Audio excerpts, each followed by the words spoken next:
Hello friend, कैसे आप लोग। आप सभी का प्यार भरा नमस्कार टीचर ड्रीम 360 प्लेटफॉर्म की तरफ से। आज का जो सेशन होने वाला है, सेशन नंबर 8, पार्ट नंबर 8। ये जो सेशन है सीडीपी का है। और सेशन 8 के अंदर आज जो टॉपिक होने वाला है, कंटेंट्स होने वाला है पियाजे, कोलबर्ग ए वाइगोत्स्की के सिद्धांत के ऊपर क्वेश्चंस। वे क्वेश्चंस जो सीडीपी के अंदर 2 से 3 नंबर के पूछे जाते हैं, और भाषा हिंदी, भाषा लैंग्वेज इंग्लिश और मैथ्स पेडागोजी के अंदर भी 1 से 2 क्वेश्चन पूछे जा सकते हैं। पूछने की पूरी पूरी संभावना होती है। बहुत इंपॉर्टेंट होने वाले आज का कंटेंट। बाल विकास और शिक्षा शास्त्र ऐसे प्रश्न पूछे जाते हैं जो मैं कराऊंगा। चलिए देखते हैं। जीन पियाजे, ये सारा कंटेंट से बहुत इंपॉर्टेंट टॉपिक्स हैं। अगर आप हमारे चैनल पर नए विजिट कर रहे हो तो प्लीज़ आपसे छोटा सा रिक्वेस्ट है, आप हमारे चैनल को सब्सक्राइब करना, बेल आइकन को प्रेस करना और वीडियो को जरूर लाइक करना।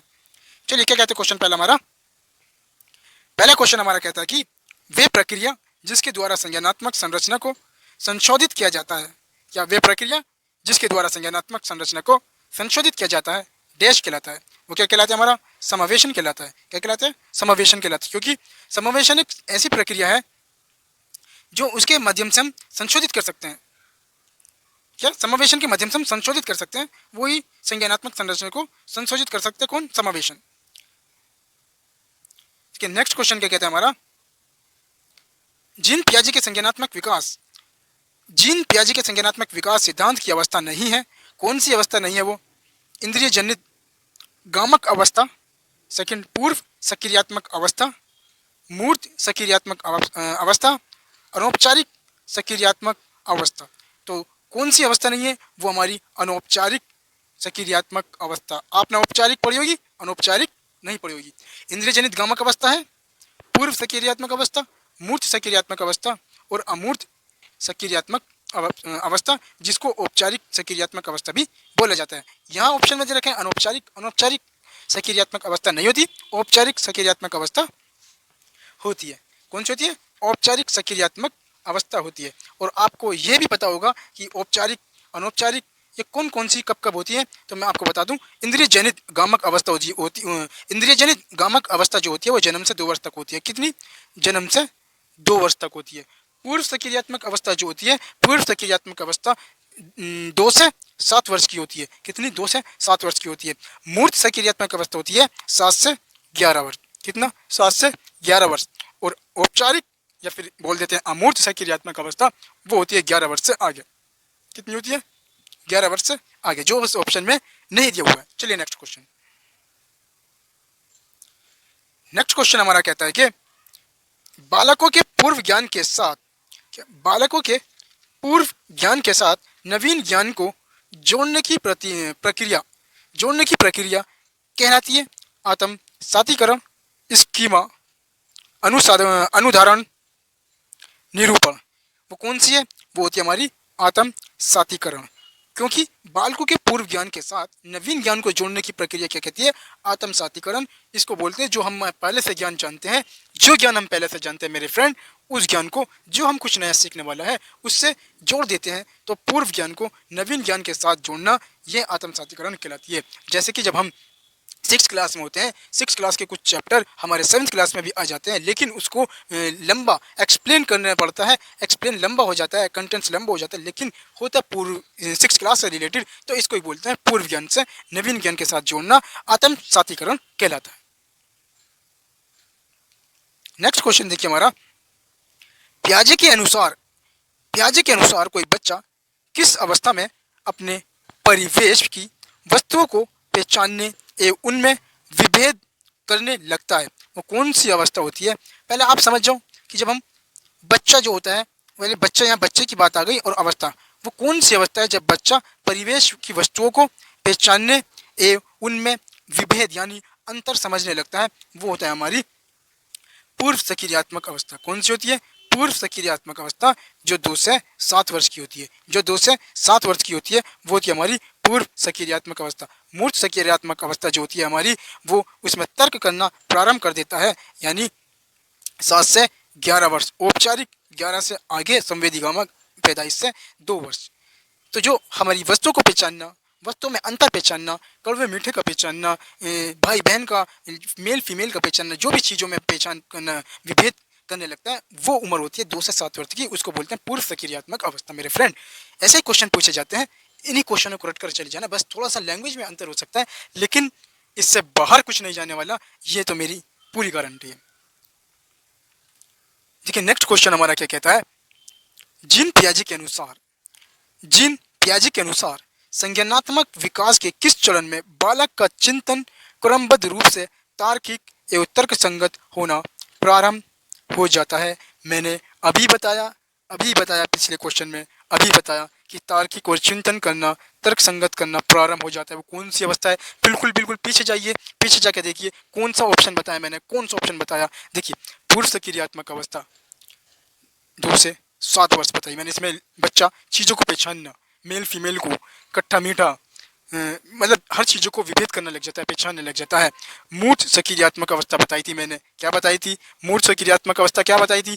बताई थी मैंने, इसमें तर्क करना सीखता है, प्रारंभ करना शुरू कर देता है, तार्किक करना प्रारंभ शुरू कर देता है, चिंतन करना शुरू कर देता है, स्टार्ट करता है, प्रारंभ करता है, करता नहीं प्रारंभ करता है। तो वो होती है हमारी मूर्त सक्रियात्मक अवस्था, जो होती है हमारी 7 से 11 वर्ष। यही इसका ऑप्शन है सेकंड नंबर। अमूर्त 11 से ऊपर, इसमें चिंतन करना, बहुत आगे तक चिंतन करना, सोचना पड़ता है बहुत आगे की, वो ऊपर की बात हो जाती है। और इंद्रियगामक अवस्था जो होती है, ये तो आपको पता ही है, 0 से 2 वर्ष। देखो ऐसे ही क्वेश्चन पूछे जाएंगे, ऐसे ही क्वेश्चन पूछे जाएंगे मेरे फ्रेंड। मेरी बात मान लो, मेरी बात पर यकीन कर लो।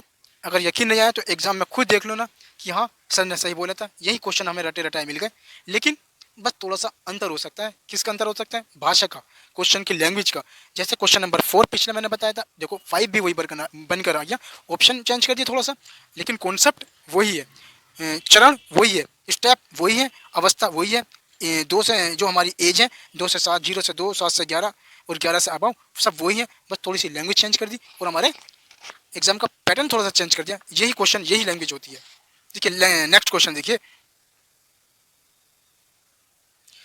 नेक्स्ट क्वेश्चन क्या कहता है कि पियाजे द्वारा बताई गई बाल विकास की 4 अवस्थाओं में औपचारिक अवस्था मूर्त सक्रियात्मक अवस्था की अवधि है। यानी जो पियाजे के द्वारा बताई गई है, वो 4 अवस्था बताई है। पियाजे के द्वारा कौन कौन सी अवस्था बताई है? 4 अवस्था बताई है। गामक, दूसरी पूर्व सक्रियात्मक, तीसरी मूर्त सक्रियात्मक, और चौथी जो होती है औपचारिक, जिसको बोलते हैं अमूर्त सक्रियात्मक अवस्था। तो इसमें 4 अवस्थाओं में से औपचारिक अवस्था, अमूर्त सक्रियात्मक अवस्था की अवधि। देखो औपचारिक अवस्था और अमूर्त, अमूर्त और औपचारिक अवस्था, देखो कंफ्यूज करने वाले क्वेश्चन है, कंफ्यूज करने वाले क्वेश्चन है। एग्जाम के पैटर्न में बहुत ज्यादा आपको कंफ्यूज करेंगे ये कंफ्यूज करने वाले क्वेश्चन। देखो औपचारिक और अमूर्त सक्रियात्मक अवस्था जो होती है, उसको एक ही बोलते हैं, मूर्त अमूर्त, और औपचारिक को एक ही बोलते हैं, लेकिन अथवा भी लगा दिया। लेकिन यहाँ हमारे फ्रेंड जो है वहाँ गलती कर बैठेंगे कि यार औपचारिक और अमूर्त सक्रियात्मक अवस्था, ये 2 अवस्था है, ये दोनों कौन कौन से पीरियड के बीच में आते हैं, वहाँ कंफ्यूज हो जाएंगे। कोई 7 से 11 लगा देगा, कोई कुछ लगा देगा। लेकिन यहाँ औपचारिक और अमूर्त सक्रियात्मक अवस्था एक ही अवस्था है, वो होती है हमारी 11 से लेकर ऊपर की अवस्था। कौन सी? 11 से लेकर ऊपर की अवस्था, यानी 11 वर्ष से लेकर प्रौढ़ावस्था तक हमारी औपचारिक अमूर्त सक्रियात्मक अवस्था होती है। और इस अवस्था के अंदर हम चिंतन करना, फुल चिंतन करते हैं, फुल तार्किक संगत करते हैं, फुल सोच विचार करते हैं, फुल खोजबीन करते हैं। पूरी तरीके से हम चिंतन, खोजबीन, कुछ भी करते हैं जो बड़ों तक चलती रहती है। देखिए नेक्स्ट क्वेश्चन क्या कहता है, पियाजे के संज्ञानात्मक विकास के सिद्धांत के अनुसार, क्या पियाजे के संज्ञानात्मक विकास के सिद्धांत के अनुसार किस अवस्था में बालक परिकल्पनात्मक ढंग से समस्याओं पर विचार कर सकता है? देखो वही क्वेश्चन फिर बनकर आ गया, वही क्वेश्चन, क्वेश्चन नंबर 6, इसी का भी ऑप्शन वही था और इसका भी ऑप्शन वही है। उसमें क्या दे दी? उसमें हमें अवस्था क्वेश्चन में दे दी, लेकिन इसमें अवस्था हमें पूछी जा रही है कि कौन सी अवस्था है। लेकिन पिछले क्वेश्चन में बताया था तार्किक चिंतन कौन सी अवस्था में होती है, लेकिन यहाँ देखिए फ्रेंड क्या है। देखो पियाजे के संज्ञानात्मक विकास के सिद्धांत के अनुसार किस अवस्था में बालक परिकल्पनात्मक ढंग से समस्याओं पर विचार कर सकते हैं? अभी मैंने पिछले क्वेश्चन में बताया था, समस्या हल करता है, फुल चिंतन करता है। वो कौन सी अवस्था होती है? वो मेरे फ्रेंड वो होती है हमारी अमूर्त सक्रियात्मक अवस्था, जो 11 से प्लस होती है, 11 से अबव होती है, प्रौढ़ावस्था को होती है, बूढ़ों तक चलती रहती है, 11 से अबव। मूर्त सक्रियात्मक भी बता दिया, इसमें चिंतन करना प्रारंभ करना करता है। पूर्व सक्रियात्मक अवस्था पहचानना शुरू कर देता है चीजों को, और इंद्रिय गमक वो तो बचपन होता है। ठीक, बस थोड़ी सी लैंग्वेज चेंज हो जाती है, ऑप्शन वही रहते हैं। लैंग्वेज हल्की सी चेंज हो जाती है, वर्ड हल्के से चेंज हो जाते हैं, बस सेंटेंस इधर उधर कर देते हैं, लेकिन क्वेश्चन हर बार वही होते हैं। लेकिन नेक्स्ट क्वेश्चन क्या कहते हैं हमारा, नेक्स्ट क्वेश्चन हमारा कहते हैं कि वातावरण के अनुसार सुई को ढालना कहलाता है। वातावरण के साथ सुई को ढालना कहलाता है सामान्यकरण, समायोजन, अनुकूलन या सहकारिता। क्या कहलाता है? अनुकूलन। अगर कोई हम किसी वातावरण में जाएंगे, वहाँ अलग वातावरण होगा, हमारा जो हम पहले रहते थे वहाँ अलग वातावरण है, लेकिन अब हम नए वातावरण के अनुसार अपने आप को ढालना, वो क्या कहलाता है? अनुकूलन कहलाता है। क्या कहलाता है? अनुकूलन कहलाता है। देखिए नेक्स्ट क्वेश्चन देखिए, पियाजे के संज्ञानात्मक विकास के सिद्धांत के अनुसार विकास डैश है। क्या है विकास? डैश है, रुक रुक कर चलने वाली प्रक्रिया है, निरंतर चलने वाली प्रक्रिया है, एक और दो दोनों है, या उपरोक्त में से कोई नहीं है। देखो पियाजे क्या कहते थे? पियाजे जी कहते थे, पियाजे जी का संज्ञानात्मक विकास के सिद्धांत वो कहता था कि विकास क्या है? विकास, विकास निरंतर चलने वाली प्रक्रिया है। क्या है विकास? अंत तक चलने वाली प्रक्रिया। विकास निरंतर चलने वाली प्रक्रिया, मौत तक विकास चलता रहता है। ठीक, ये पियाजे के संज्ञानात्मक विकास के सिद्धांत में एक सेंटेंस है। पियाजे जी कहते थे कि निरंतर चलने वाली प्रक्रिया है विकास। Option second. आज का हमारा नेक्स्ट क्वेश्चन और लास्ट क्वेश्चन क्या कहता है कि शिक्षकों को प्रयोगात्मक शिक्षा एवं व्यवहारिक शिक्षा पर बल देना चाहिए। प्रयोगों के माध्यम से बालकों में नवीन विचार का संचार होता है एवं इससे उसमें मौलिकता का सृजन होता है। निम्न में से ये कथन संबंधित है। किससे संबंधित है? पियाजे के संज्ञानात्मक विकास के शैक्षिक महत्व से, वाइगोत्स्की के सामाजिक विकास सिद्धांत से। वाइगोत्स्की तो भाषा संस्कृति, इन पर उनका सिद्धांत है, भाषा संस्कृति और विकास, यानी भाषा संस्कृति, इन पर ज़्यादा जोर दिया है वाइगोत्स्की ने।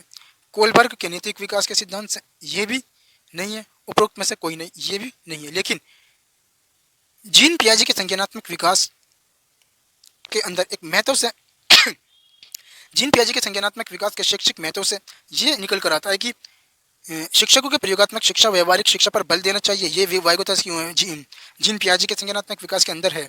और वे कहते थे कि बालकों में नवीन विचार का संचार होता है और इसमें मौलिकता का सृजन होता है। ठीक, option number first is right option. आज का सेशन हमारा यहीं पर होता है। कल फिर नेक्स्ट सेशन के साथ, सेशन नंबर 9, वाइगोत्स्की, कोलबर्ग और जीन पियाजे के आगे के क्वेश्चन। अभी तो हमने जीन पियाजे के करें, एक दो वाइगोत्स्की का आगे कह नहीं सकते, लेकिन अगला जो सेशन होगा इसमें वाइगोत्स्की और जीन पियाजे के क्वेश्चन आएंगे, कोलबर्ग के क्वेश्चन आएंगे। तो हमारे जो नोटिफिकेशन है उसको आप तक पहुँचने के लिए बेल आइकन को प्रेस करना। थैंक यू, धन्यवाद।